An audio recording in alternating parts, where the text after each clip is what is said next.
Yesus. Shalom Jakarta. Shalom Jakarta. Shalom Indonesia. Katakan shalom sekali lagi, kanan kirinya katakan shalom. Dan bagi Anda yang menyaksikan kami lewat televisi saat ini, saya ucapkan shalom juga. Tuhan Yesus sedang memeluk Anda, sebab di dalam kasih Tuhan tidak ada jarak. Apalagi di dalam kuasanya, Tuhan bisa jamah kita dimanapun kita berada. Yang percaya katakan amin. Puji Tuhan, beri tepuk tangan untuk Tuhan Yesus. Saudara yang di sini, karena Jakarta terkenal macetnya, Anda sempat pulang atau tidak? Saya sempat kepikiran, apakah Anda sudah makan? Siapa di sini yang belum makan? Angkat tangan. Wow. Terima kasih untuk pengorbanan Anda. Mau datang kemari, datang lebih awal lagi. Saya tahu Anda tidak akan datang sia-sia. Tuhan selalu mencari hati yang haus. Dan saya berdoa agar urapan Tuhan, sebab Tuhan mengurapi mah Anda supaya Anda jangan jatuh sakit. Janji nanti ketika pulang ke rumah, kalau bisa beli sesuatu atau di rumah makan sesuatu dulu supaya malam ini tidurnya nyenyak. Ya, God bless you. Mari kita sama-sama berdoa sebentar. Boleh kita berdiri sebentar, kita berdoa. Tuhan Yesus, kami muliakan nama-Mu Bapa. Hari ini Engkau akan meninggikan putra-Mu dan bukan meninggikan hamba-Mu siapapun juga. Hari ini bukan tentang kami, tetapi tentang Engkau Yesus. Karena itu sembunyikan hamba-Mu di balik salib Tuhan Yesus. Supaya kematian-Mu diberitakan dan kebangkitan-Mu dialami oleh semua orang. Sebab jikalau Yesus ditinggikan dan salibnya ditegakkan, Dia akan menarik semua orang datang kepadanya. Karena itu aku harus semakin sedikit, Engkau harus semakin banyak, dan nama Tuhan sendiri yang ditinggikan. Terima kasih Tuhan, kami undang Roh Kudus-Mu bekerja dengan cara yang paling indah dan manis. Setiap orang yang datang mengalami perjumpaan dengan Allah, termasuk mereka yang menyaksikannya dari jarak jauh. Di dalam nama Tuhan Yesus yang percaya katakan amin. Puji Tuhan, kasih tepuk tangan untuk Tuhan Yesus. Haleluya, silakan duduk. Mari kita buka sama-sama firman Tuhan di kitab Wahyu pasal yang ke-22.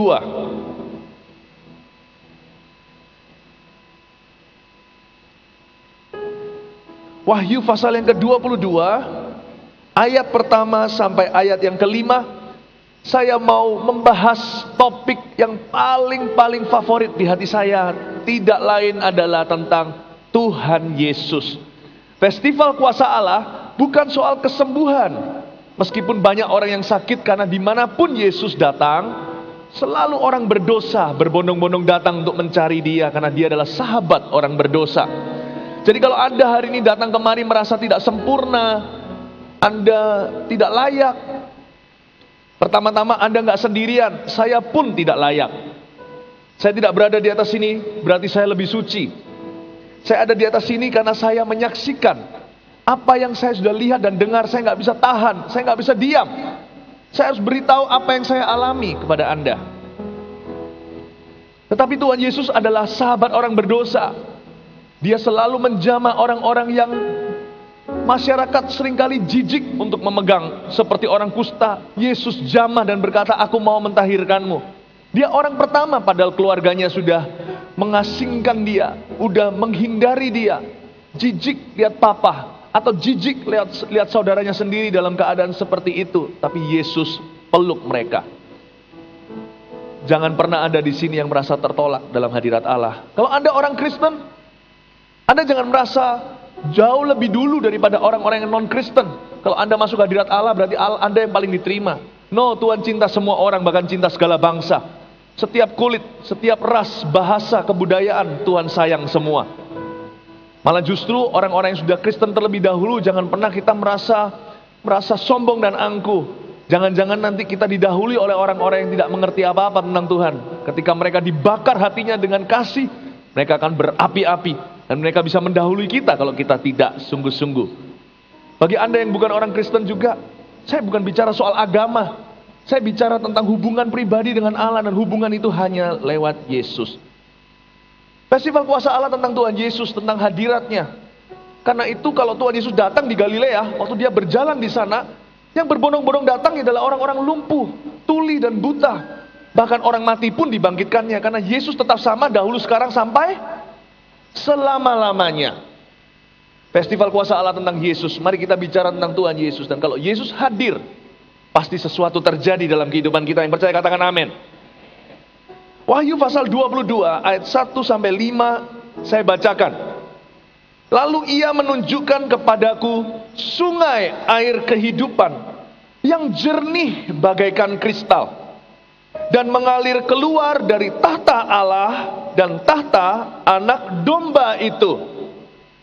Di tengah-tengah jalan kota itu, yaitu di seberang menyeberang sungai itu, ada pohon-pohon kehidupan yang berbuah 12 kali, tiap-tiap bulan sekali, dan daun pohon-pohon itu dipakai untuk menyembuhkan bangsa-bangsa.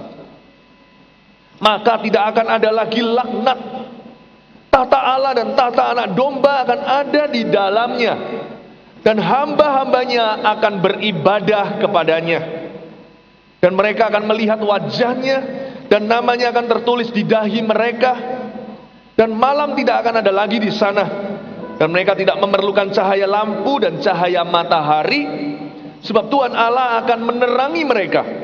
Dan mereka akan memerintah sebagai raja sampai selama-lamanya. Yang percaya katakan amin. Ini adalah tulisan Yohanes, seorang rasul yang dibuang di sebuah pulau yang terpencil namanya Patmos. Waktu itu dia mendapat pewahyuan tentang Yesus dan tentang sorga dan tentang kejadian-kejadian yang akan terjadi di akhir zaman di mana kita hidup sekarang. Di sini di ayat 1 sampai 5 pasal 22 Yohanes menjelaskan soal sorga. Ayat pertama saya baca sekali lagi, saya jelaskan tentang Yesus.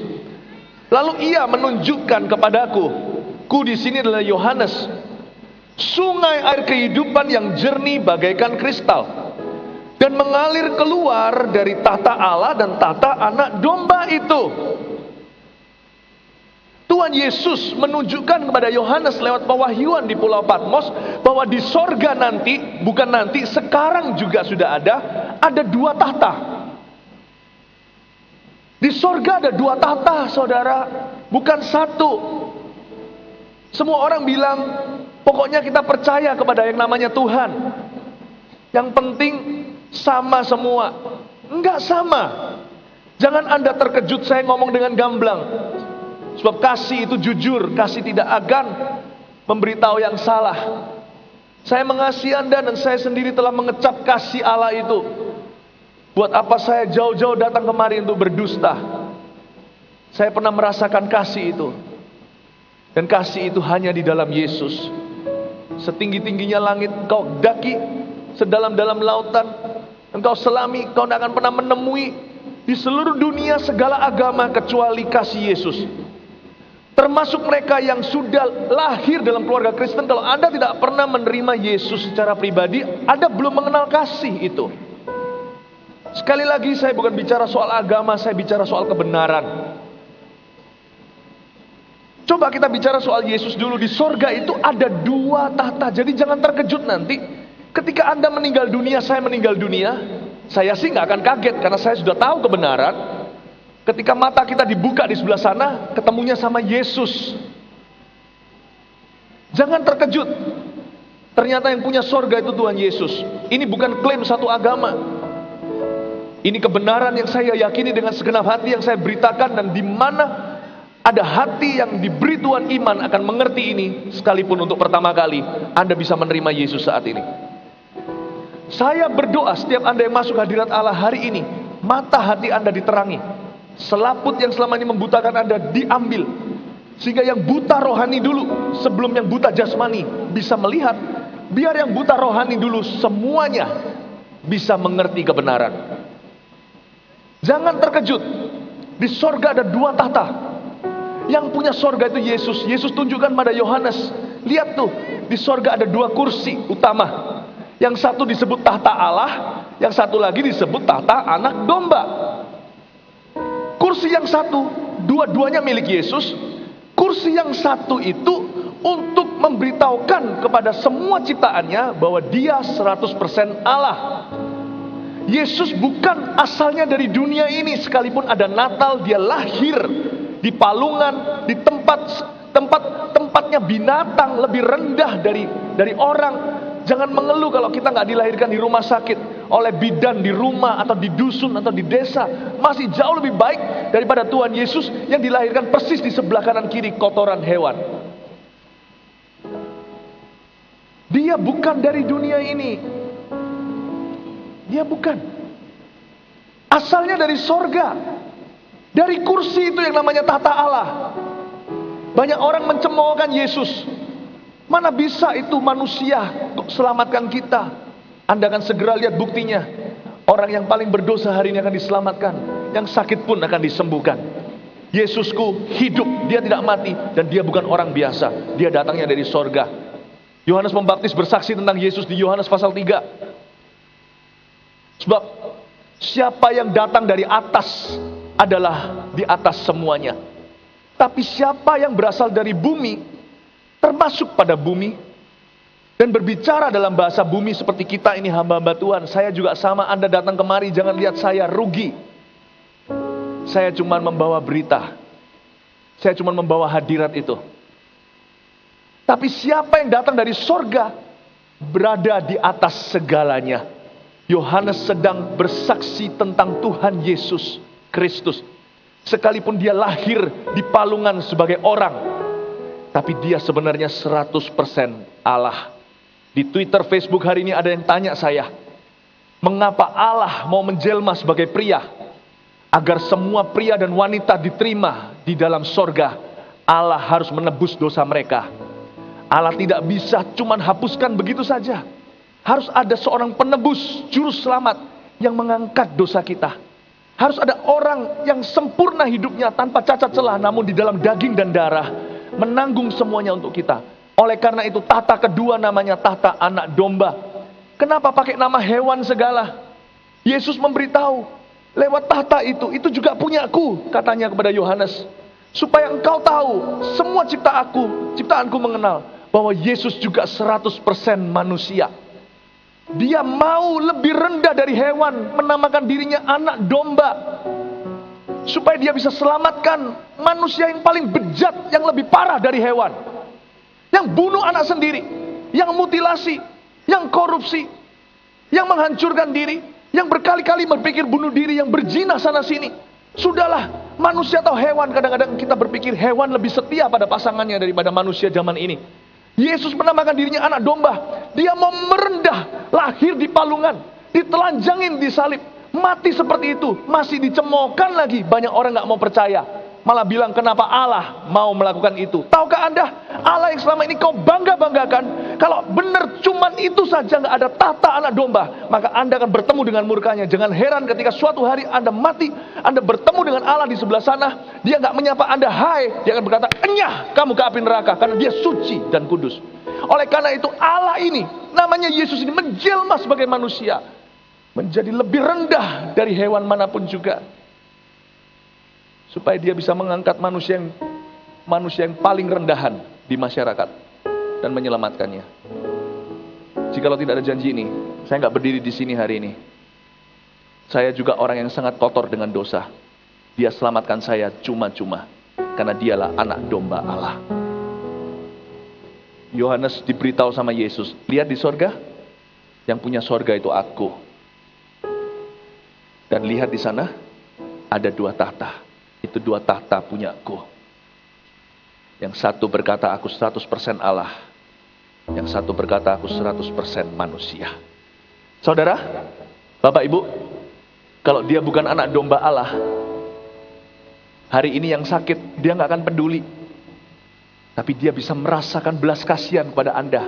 Karena dia pernah disakiti. Alkitab berkata di Yesaya 53, sakit penyakit mula yang dipikul oleh dia. Dia bisa merasakan orang yang dahaga. Dia suatu hari lagi haus di Samaria. Ada seorang wanita pejinah yang memberi dia minum, lalu diselamatkan oleh Yesus. Karena Yesus adalah anak domba, makanya dia bisa merasakan kelemahan Anda.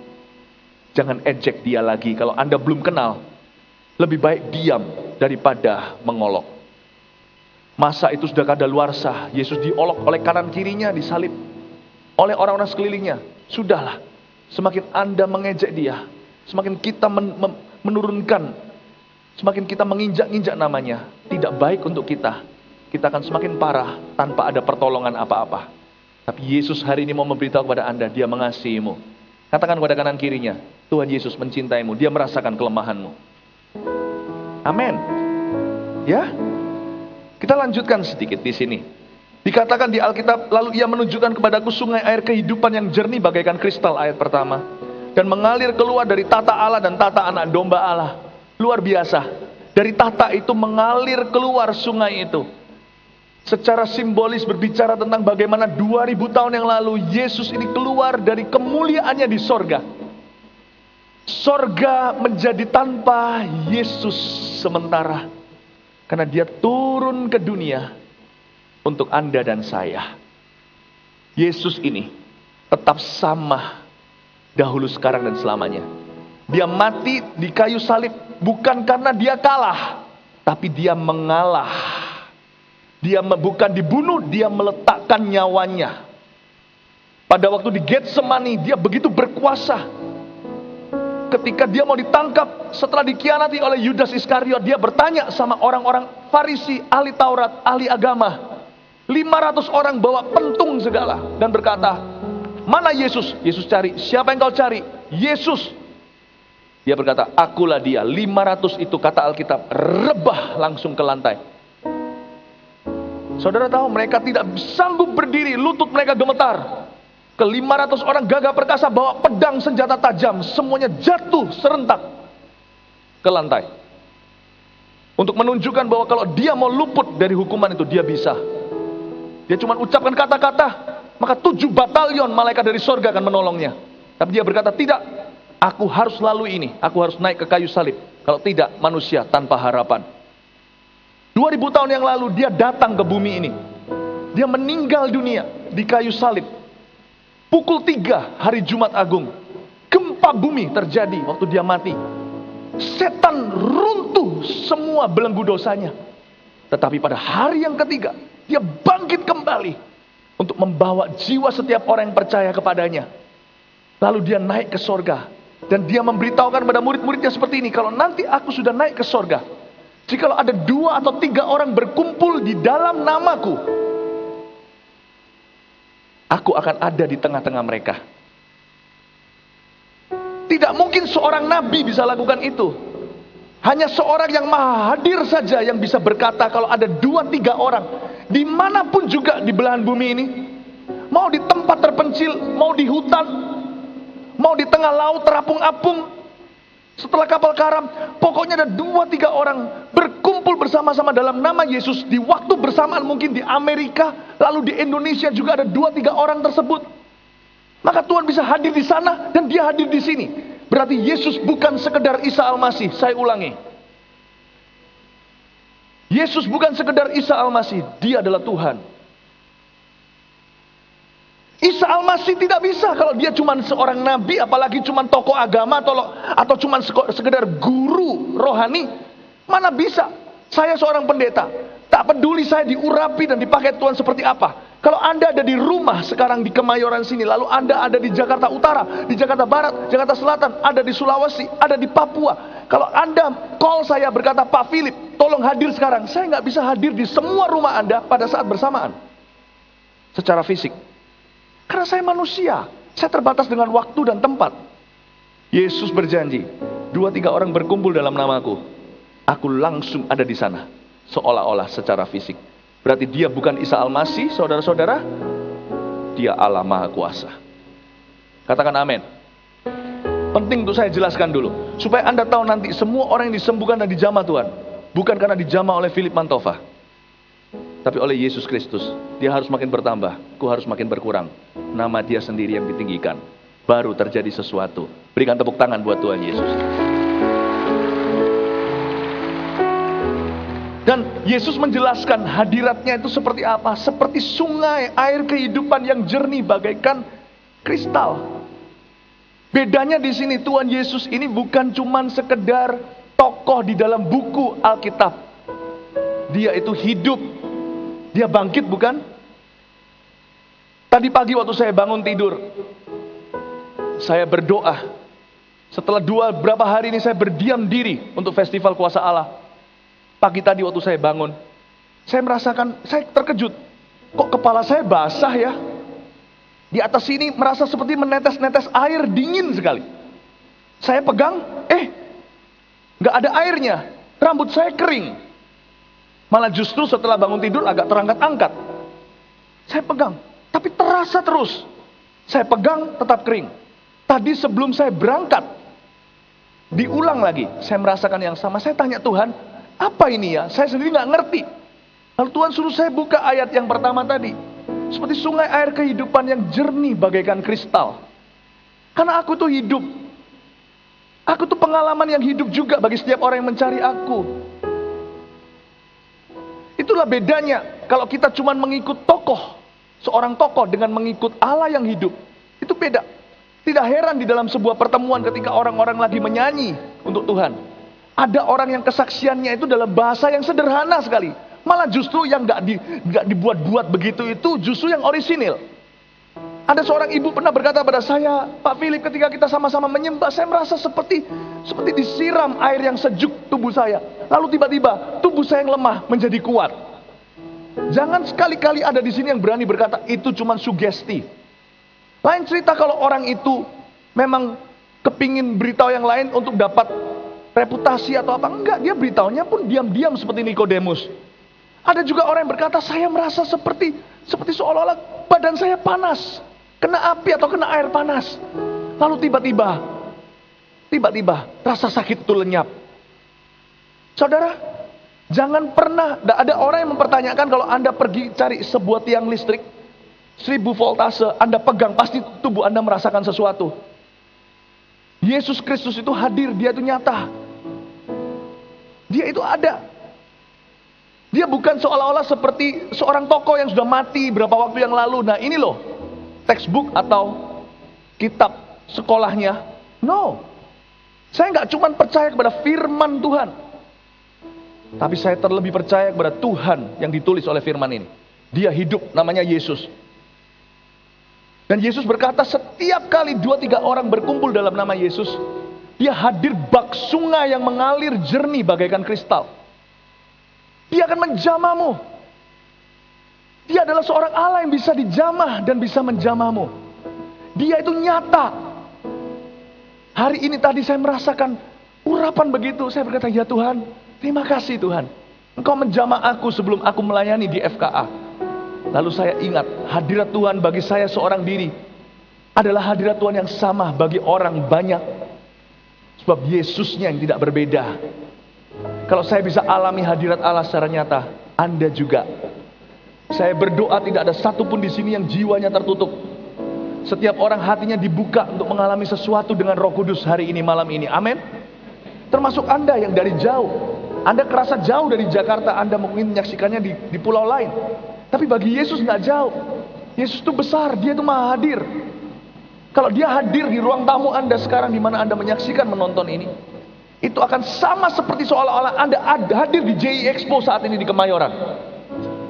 Sebab yang membuat perbedaan bukan siapa yang hadir di sini atau siapa yang tidak hadir di sini. Yang membuat perbedaan dalam kehidupan kita adalah siapa yang hadir di sini maupun siapa yang hadir di sana. Namanya Yesus, dan dia hadir di dekatmu dan dia ada di sini juga. Dia siap untuk menjamahmu. Beri tepuk tangan untuk Tuhan Yesus. Amin. Cara Tuhan menjelaskan hadiratnya luar biasa. Sungai air kehidupan yang jernih bagaikan kristal. Itulah pengalaman berjumpa dengan aku di hadirat. Tidak harus kau merasakan sesuatu. Minimal setiap orang yang masuk hadirat Allah pasti merasa damai sejahtera. Tapi jangan terkejut. Ada orang yang merasakan lebih, yang mengalami lebih. Itu bukan sugesti. Itu Allah sedang menjamah putra-putrinya. Amin Bapak Ibu Saudara. Saya baru kembali dari Eropa. Eropa adalah tempat yang sangat ateis sekali.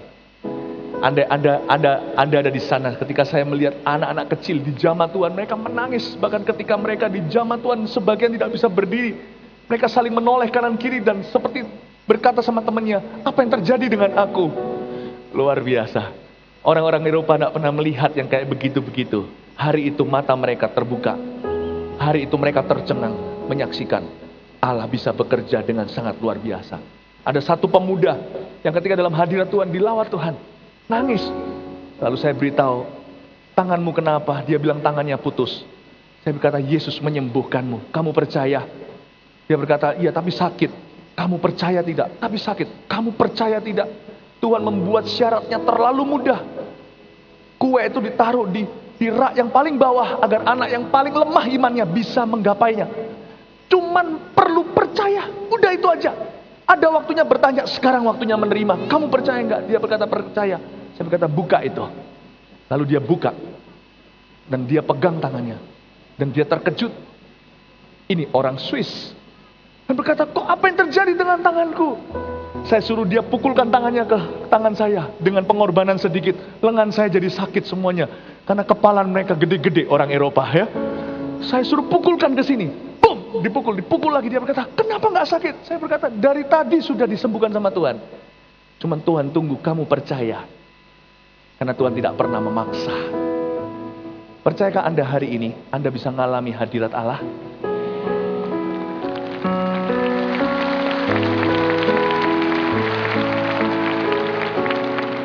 Oh haleluya. Apa yang saya coba lakukan sekarang malam ini? Saudara tahu? Alkitab berkata Daud menulis begini di Mazmur. Tuhan ada di sebelah kananku, karena itu aku tidak takut. Please jangan perhatikan yang di sebelah kiri. Gak sebagus Tuhannya. Baik itu Daud, Musa, Elia, Nuh, siapapun juga, atau saya hari ini. Itu semua kita ini cuma sebelah kiri. Perhatikan yang di sebelah kanan. Saya sedang untuk mengarahkan mata Anda untuk melihat hadirat Allah yang gak kelihatan mata. Perlu iman untuk mengaksesnya. Gak susah kok, kayak wifi. Cuman perlu passwordnya. Passwordnya mudah. IMAN, iman. Percaya saja. Anda gak perlu birokrasi. Di Jakarta yang macet, kuasa Tuhan gak pernah macet di sini. Anda cuman perlu tahu passwordnya. IMAN, iman. Anda bisa mengakses. Di sini ada orang-orang yang berkata, kan aku gak hadir di Kemayoran lewat televisi sekarang menyaksikan kami. Tentunya kuasa Tuhan tidak akan sehebat seperti kalau kami hadir di sana. No, siapa bilang? Anda yang ada di sini juga berkata kalau nggak ditumpangin tangan sama si itu. Anda tunjuk saya, si kiri maksudnya. Pukulan kiri itu kidal, kalau kita tangan kanan nggak akan seberapa kekuatan kita Yohanes Pembaptis dan hamba-hamba Tuhan ini. Biasa. Tapi kalau sekali di uppercut dengan yang kanan, itu baru kerasa. Tangan Tuhan yang maha kuasa. Saya ajak Anda untuk melihat kepada Tuhan Yesus yang gak kelihatan. Anda perlu dengan iman untuk melihatnya, memandangnya. Kalau enggak nanti celaka. Di ibadah ini semua pada datang, imannya biasa-biasa gak apa-apa. Tapi setelah saya khotbah, imannya semua supranatural. Kenapa? Kalau enggak gitu nanti pikirannya begini. Kalau enggak ditumpangin tangan sama si itu tuh, saya rasanya gak sembuh. Mana bisa saya tumpangin tangan ribuan orang begini? Gak mungkin. Itu bukan tugas saya, itu tugas Roh Kudus. Roh Kudus bisa pakai siapa saja, bahkan bisa pakai tanganmu sendiri. Kalau nanti kita lagi menyembah, Anda percaya. Saya ajak Anda untuk melihat ke sebelah kanan saya. Jangan lihat ke sayanya. Kalau Anda mau mujizat. Saya tidak janjikan apa-apa, hanya Yesus yang bisa berikan. Berikan tepuk tangan untuk Tuhan Yesus. Kita bicara tentang Yesus ayat 2. Di tengah-tengah jalan kota itu, yaitu di seberang menyeberang sungai itu, ada pohon-pohon kehidupan yang berbuah 12 kali, tiap-tiap bulan sekali. Dan daun-daun pohon itu dipakai untuk menyembuhkan bangsa-bangsa. Ini luar biasa interesting. Saya coba jelaskan pada Anda. Ayat 2 dimulai dengan kata di tengah-tengah jalan kota itu. Yohanes melihat sorga. Saudara jangan kaget. Kalau Anda anti Yesus, suatu hari Anda akan terkejut. Yang punya sorga itu Tuhan Yesus. Sejak saya kenal Yesus, ada satu hal yang telah terjadi di dalam hati saya adalah saya gak takut meninggal dunia. Mungkin prosesnya siapa yang gak ngeri kalau kita kecelakaan pesawat contohnya jatuh dari ribuan mil, masa nggak takut dari ribuan kilometer, ribuan meter. Saya juga takut, tapi yang pasti saya tidak pernah takut akan maut. Saya tahu, saya sudah punya yang punya sorga di hati saya dan di hidup saya. Saya aman, saya selamat. Bagaimana dengan Anda? Nah di sorga, semua yang ada di sana, semuanya menunjuk ke Yesus. Semuanya. Pertama-tama di tengah-tengah jalan kota itu, Yesus berkata di Yohanes 14, akulah jalan. Sorga itu semua menunjuk ke Yesus. Di tengah-tengah kota itu, di tengah-tengah jalan, akulah jalan, kebenaran, dan hidup. Tidak ada seorang pun dapat datang kepada Bapa di sorga kecuali melalui aku, kata Tuhan Yesus. Jangan lagi percaya Yesus cuma sekedar Isa Al-Masih, dia bukan cuma sekedar nabi. Kalau itu berarti Anda cuma menerima dia 100% manusia. Anda akan terkejut nanti ketika meninggal dunia. Anda tidak diterima di sorga karena Anda tidak percaya bahwa dia pemiliknya. Anda terkejut karena Anda kira seorang yang lain yang memilikinya. Di tengah-tengah jalan kota itu ada pohon-pohon kehidupan yang berbuah 12 bulan tiap bulan sekali. Coba katakan dengan saya, pohon kehidupan. Siapa di sini tahu cerita Adam dan Hawa? Angkat tangan. Ya, semua rata-rata tahu. Adam dan Hawa waktu di zaman itu ada berapa pohon kehidupan? Ada 1. Ya, pohon kehidupan di Taman Eden Firdaus itu, dan sekarang di sorga juga ada pohon-pohon seperti itu, kata pewahyuan di sini. Pohon kehidupan ada 1 di zaman Adam dan Hawa. Pohon itu melambangkan Yesus. Sebenarnya pohon kehidupan itu pohon biasa, bukan keramat. Sayang sekali hari ini kalau orang mengkeramatkan ciptaan Allah yang indah seperti pohon dan gunung-gunungan. Saya bayangkan waktu itu Tuhan Yesus bersembunyi di balik pohon kehidupan itu ketika dia menciptakan Adam dan Hawa. Pada mulanya adalah firman. Firman itu bersama dengan Allah dan firman itu adalah Allah.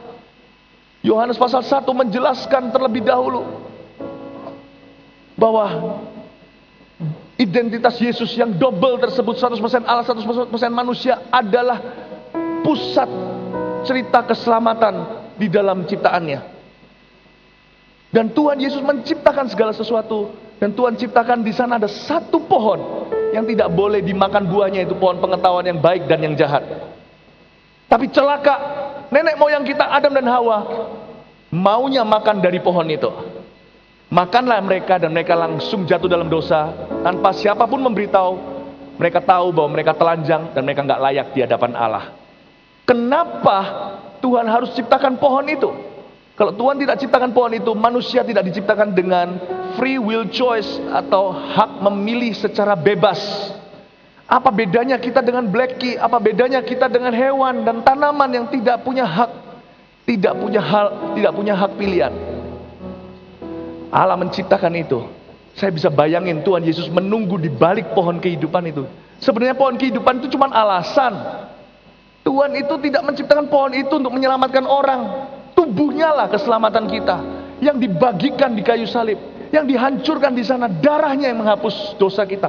Pohon itu nggak keramat, tapi Alkitab mengatakan ketika Adam dan Hawa jatuh dalam dosa, mereka diusir dari Taman Eden, gak boleh masuk ke sana. Jangan sampai mereka setelah berdosa ambil buah dari pohon kehidupan lalu hidup kekal. Saya beritahu ya, saya kasih Anda sedikit imajinasi. Ceritanya begini. Di balik pohon itu, Sang Pencipta sudah menunggu, namanya Yesus. Dia menunggu kalau nanti si Adam dan Hawa segera menyerbu ke pohon itu. Sebelum memetik buahnya, Yesus akan berkata, "Halo, aku cuma menguji kamu saja. Tapi karena kau menghampiri pohon ini, kau menemukan aku." Seperti seorang ayah lagi main petak umpet dengan anaknya. Dia lagi menguji, anaknya mau permen yang manis yang gak baik buat kesehatannya, atau mau main sama papanya. Tuhan bersembunyi di balik pohon itu. Andai kata ceritanya terbalik, Adam dan Hawa lebih tertarik untuk ke pohon kehidupan itu, bukan mau digoda oleh setan ke pohon yang salah, pasti Yesus tiba-tiba muncul dan berkata, "Ternyata engkau lebih mendengarkan aku daripada keinginan dagingmu. Marilah kemari anakku, engkau sungguh-sungguh ciptaanku yang setia." Dan saya bayangkan Tuhan berdiri di sana, tidak didatangi. Terus tidak didatangi, dia tunggu ribuan tahun. Dan akhirnya dia menunggu, akhirnya Adam dan Hawa melakukan sesuatu yang mengecewakan dia, mengambil dari pohon yang berseberangan. Coba bisa bayangin, di dalam ayat 2 ini dikatakan nanti di sorga kita akan ulangi drama itu. Aku ciptakan pohon-pohon kehidupan yang banyak sekali. Dan saya akan izinkan ciptaanku yang diselamatkan untuk mengulangi drama di Taman Eden, untuk meninggalkan apa yang lalu. mencari aku. Tuhan itu Allah yang pribadi. Dia ingin Anda mencarinya. Pohon kehidupan di sini berbicara tentang hubungan pribadi dengan Allah. Lupakan kayunya, pohonnya, tanamannya, tumbuhannya, daun-daunnya. Lupakan buahnya, bukan itu maksud Allah. Allah sedang menguji Anda. Hari ini terimalah Yesus. Lalu dikatakan di sana pohon itu punya daun-daun yang dipakai untuk menyembuhkan. Ketika keluar kata daun, pohon-pohon itu dipakai untuk menyembuhkan. Saudara, saya ingat pohon kehidupan itu bukan pohon. Itu sebenarnya Yesus. Dan daun-daunnya menyembuhkan. Ingat cerita seorang wanita pendarahan 12 tahun. Daun-daun jubah Yesus, ujung jubahnya, ketika dijamah, pendarahannya langsung berhenti.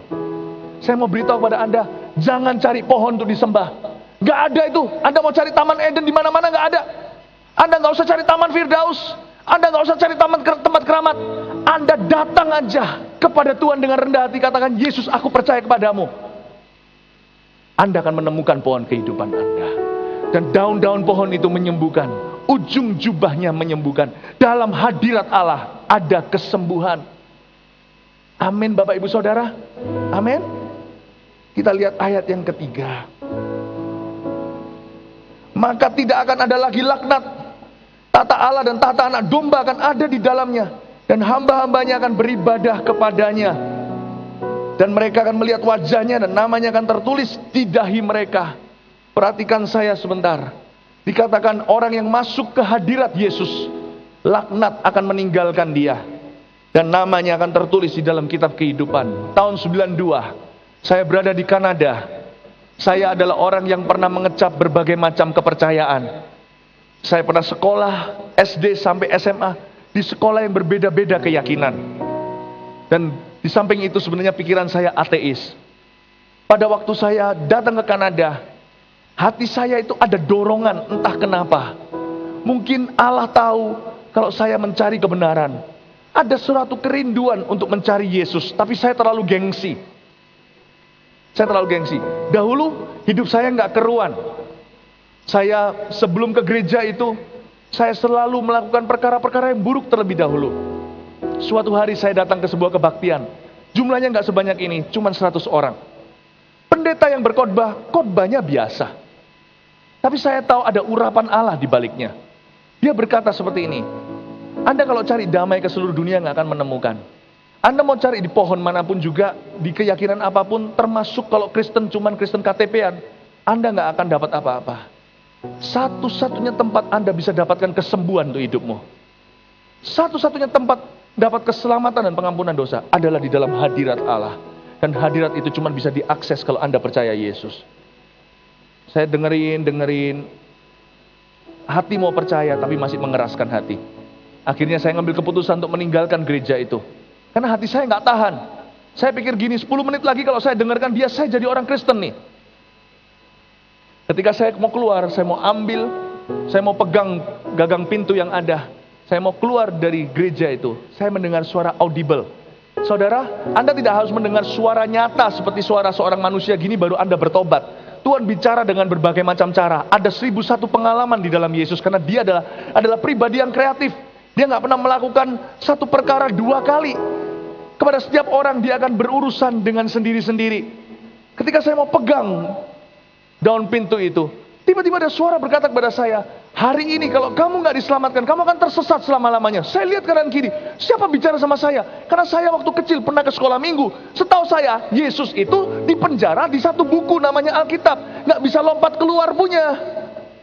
Saya nggak tahu kalau Yesus bisa bicara. Saya bahkan belum tahu kalau itu Tuhan Yesus. Saya bilang, siapa yang ngomong sama aku? Saya lihat kanan kiri, semua orang lagi berdoa. Nggak mungkin. Dan suaranya jelas persis di telinga saya. Nggak ada orang yang berdiri dekat saya. Pada saat itu saya tahu Tuhan sedang bicara sama saya. Saya lari ke depan. Dulu saya suka bicara bahasa kotor. Setiap satu kalimat selalu dimulai pembukaan dan penutupan dengan bahasa yang tidak bersih. Ya, bahasa-bahasa yang zaman ini masih ada dipakai beberapa. Saya pakai gitu. Saya suka berkelahi. Saya kalau emosi dulu sudah lupa diri. Mata buta, mata gelap. Dan berbagai macam dosa kecanduan yang lain.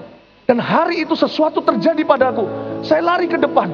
Waktu saya lari ke depan, saya entah kenapa, tapi saya tahu bahwa saya sedang dipanggil oleh Tuhan. Saya angkat tangan saya. Lalu tiba-tiba ada sinar. Saya adalah orang yang susah sekali untuk diyakinkan dulu.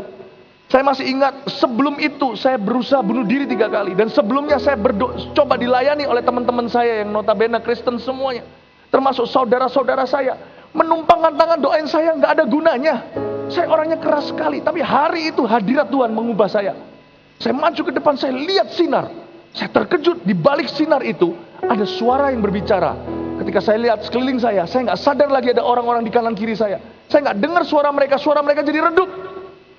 Tapi suara itu berbicara kepada saya masih berdiri di atas kaki saya. Saya tidak pingsan atau apa, tapi di balik itu ada suara lagi, audible, seorang pria berkata, I am Jesus and I love you. Aku Yesus dan aku cinta padamu. Saya menangis. Ketika saya menangis itu saya berkata, Tuhan, aku ini kotor. Yesus berkata, hiduplah untuk aku. Pengalaman sebentar itu ternyata cukup lama. Gereja itu gak bisa selesai gara-gara saya ada di depan. Orang-orang gak ngerti apa yang saya alami. Mereka cuma lihat saya sesenggukan menangis. Keluarga saya yang ada di sana, teman-teman saya gak percaya Philip bisa menangis kayak begitu. Seingat saya nangis gitu terakhir kali waktu saya bayi, waktu saya lahir. Itu pun saya gak ingat. Hari itu saya diubah. Perubahan pertama adalah ketika selesai pulang dari gereja itu, setiap kali saya mau omong kotor, entah kenapa hati saya ada yang menahan. Laknat meninggalkan saya. Setiap kali saya bau, gak usah mencoba tembakau, saya bau asapnya aja, saya gak bisa bernafas. Entah kenapa setiap kali saya emosi, saya mau marah, itu tiba-tiba perut saya kram. Padahal saya dulu gak begitu, tidak ada transit dulu. Kalau saya berkelahi dengan orang, kakak saya tahu, adik saya tahu, langsung lempar. Perkelahian yang sebelum saya diselamatkan hari itu, saya pernah lempar-lemparan sama orang waktu itu di sebuah restoran. Ternyata dia adalah geng Vietnam di Kanada. Saya dulu orangnya buta. Tapi kali ini setiap kali saya emosi sama orang, perut saya seperti ada kram. Saya kaget, kenapa tubuhku ini? Kenapa tidak meresponi dosa dengan mudah lagi? Laknat meninggalkan saya hanya karena satu perjumpaan dengan Yesus Kristus. Just one. Jangan kaget setelah FKA ini, Anda pegang batang rokok Anda yang baru Anda beli masih fresh 1 kotak. Anda masukin lagi, Anda langsung batuk. Anda berkata, kenapa jadi pahit gak enak di mulutku? Ketika Anda mencoba narkoba lagi, Anda akan gagal. Saya kalau berbicara seperti ini, ada kuasa Tuhan di baliknya. Saya minta Anda sama-sama berkata amin. Amin. Dan namanya akan tertulis di dahi mereka. Ayat terakhir. Dan malam tidak akan ada lagi di sana. Dan mereka tidak memerlukan cahaya lampu dan cahaya matahari, sebab Tuhan Allah akan menerangi mereka. Dan mereka akan memerintah sebagai raja sampai selama-lamanya. Ini bicara tentang sorga. Bahwa di sorga nanti gak perlu cahaya matahari maupun cahaya lampu. Yesus jadi sinar terangnya. Bukankah dia sendiri berkata, akulah terang dunia? Tapi tahukah Anda gak usah nunggu ke sorga untuk ngalaminya. Sorga itu ada, bukan di kaki ibu. Ternyata ditemukan, benar-benar ada kalau kita percaya kepada Tuhan. Sorga sebuah tempat yang nyata. Namun kita percaya seperti lagu tadi yang dinyanyikan. Di video ada, Your presence is heaven to me. Kehadiran Tuhan Yesus adalah sorga di bumi. Katakan amin. Katakan amin. Saya pernah merasakan sorga di bumi itu berkali-kali, dan pertama kali tahun 92 itu di Kanada. Satu perjumpaan dalam hadirat Allah itu membuat saya yang dulu mati dan saya yang sekarang hidup. Membuat perbedaan sama sekali. Laknat gak bisa tinggal di tubuh ini lagi. Gak bisa lagi. Bukan berarti saya gak bisa jatuh dalam dosa. Saya bisa memilih ke sana. Tapi yang saya maksudkan adalah setan tidak berkuasa atas saya lagi. Bapak ibu saudara, perbedaan pertama adalah di raut wajah kita. Ketika kita percaya kepada Tuhan Yesus, damai sejahtera masuk, keselamatan pun tiba, raut wajah kita pun berubah. Kalau saya lihat wajah saya dulu dengan sekarang, perbedaannya apa? Nggak beda, matanya tetap sama, hidungnya sama, mulutnya sama, cuma tambah tua gitu aja. Perbedaannya di sini. Seolah-olah, ini kata orang sih ya, saya bukan GR, tapi teman-teman saya, keluarga saya, sekeliling saya berkata, sekarang seperti wajahmu bercahaya. Itulah kesaksian pertama yang saya terima ketika saya terima Yesus. Orang-orang sekeliling saya bisa melihat perubahan di wajah saya. Nggak perlu lampu lagi, nggak perlu matahari, nggak perlu senyum-senyum palsu-palsu. Nggak perlu tertawa-tertawa yang dibuat-buat. Padahal itu semua topeng yang dipasang oleh dunia. Sekarang semua itu muncul dari dalam diriku keluar air kehidupan memancar selama-lamanya. Wajah saya bukan berarti tidak pernah lesu, tidak pernah marah. Tetapi ada suatu cahaya yang tidak akan pernah meninggalkan orang yang percaya pada Yesus. Itu ada di wajahnya.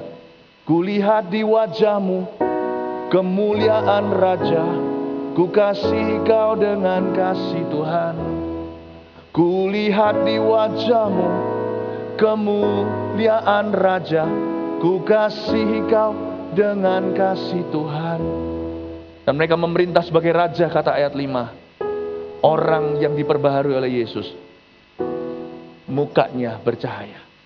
Bukan cuma terima sinar dunia, mereka pun menjadi cahaya di dunia ini. Amin Bapak Ibu Saudara. Ini yang Yesus mau lakukan. Bukan sekedar membuat yang buta melihat. Dia ingin membuat setiap orang menjadi anak-anaknya. Dan inilah inti dari pesan saya. Lalu kita berdiri bersama-sama. Kisah Para Rasul 10 ayat 38 sambil kita berdiri. Yang aku maksudkan, kata Petrus, adalah Yesus dari Nazaret. Bagaimana Allah mengurapi dia dengan Roh Kudus dan kuat kuasa. Dia yang berjalan berkeliling sambil berbuat baik dan menyembuhkan semua orang yang dikuasai oleh iblis, sebab Allah menyertai dia. Malam ini Tuhan Yesus juga hadir di tempat ini untuk Anda dan saya. Katakan amin. Dan Tuhan Yesus ini yang hadir malam ini di tempat ini. Dia akan melepaskan setiap belenggu setan dari kehidupan Anda. Kalau Anda sakit, jangan pernah berkata, Tuhan memberiku penyakit ini untuk mengajari ke sesuatu. Kisah Rasul 10:38 berbicara dengan sangat jelas bahwa ia menyembuhkan semua orang yang dikuasai iblis. Penyakit masuk ke dalam dunia ini sejarah manusia. Karena Adam dan Hawa berdosa, lalu kita juga mengikuti jejak mereka. Tuhan tidak pernah menciptakan sakit penyakit. Dia tidak pernah memberi sakit penyakit. Itu bukan dari Tuhan. Yakobus berkata, jangan sesat. Apa yang baik, yang sempurna datang dari atas. Ketika engkau dicobai, jangan berkata, Allah mencobaimu. Karena Allah tidak bisa dicobai maupun mencobai.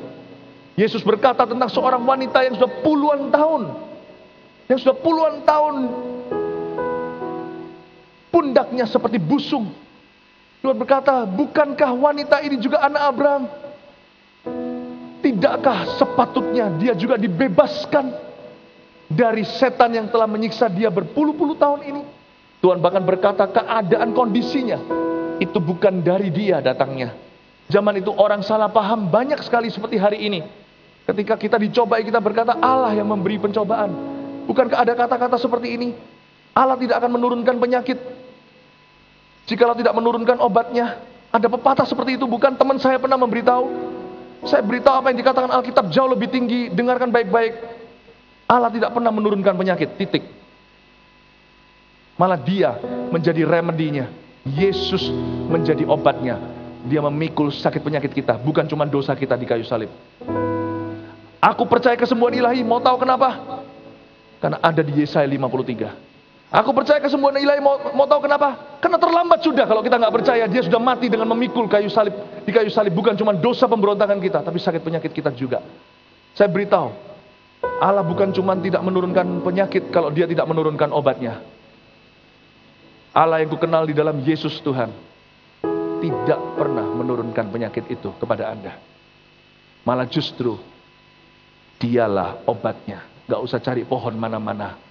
Daun pohon yang menyembuhkan bangsa-bangsa itu sama sekali tidak berwarna hijau, malah berwarna ungu yang sering dipakai oleh Yesus yang akhirnya dicoba untuk diundi oleh tentara Romawi. Daun itu sama sekali tidak berwarna hijau. Yesus sering pakai baju ungu, karena itu waktu disalib ada baju ungunya yang diundi di antara tentara Romawi. Daun itu tidak berwarna hijau, saudaraku. Warnanya ungu. Itu bukan daun sama sekali, bukan tanaman maupun tumbuhan. Itu adalah juru selamat. Ujung jubahnya, kau jamah dengan iman, engkau akan sembuh sekarang. Berikan tepuk tangan untuk Tuhan Yesus. It's all about Jesus. It's never about a tree. It's never about anything. It's always about Jesus. Saya kreditkan, saya berikan semua kemuliaan untuk setiap kesembuhan mujizat yang terjadi 2 malam ini. Hanya kepada orang yang ada di sebelah kanan saya nggak kelihatan. Namanya Yesus. Mari kita angkat tangan kita sama-sama. Pejamkan matamu. Pandang Dia yang ada di sebelah kananku yang tidak kelihatan. Jangan pandang siapapun yang di sebelah kiri.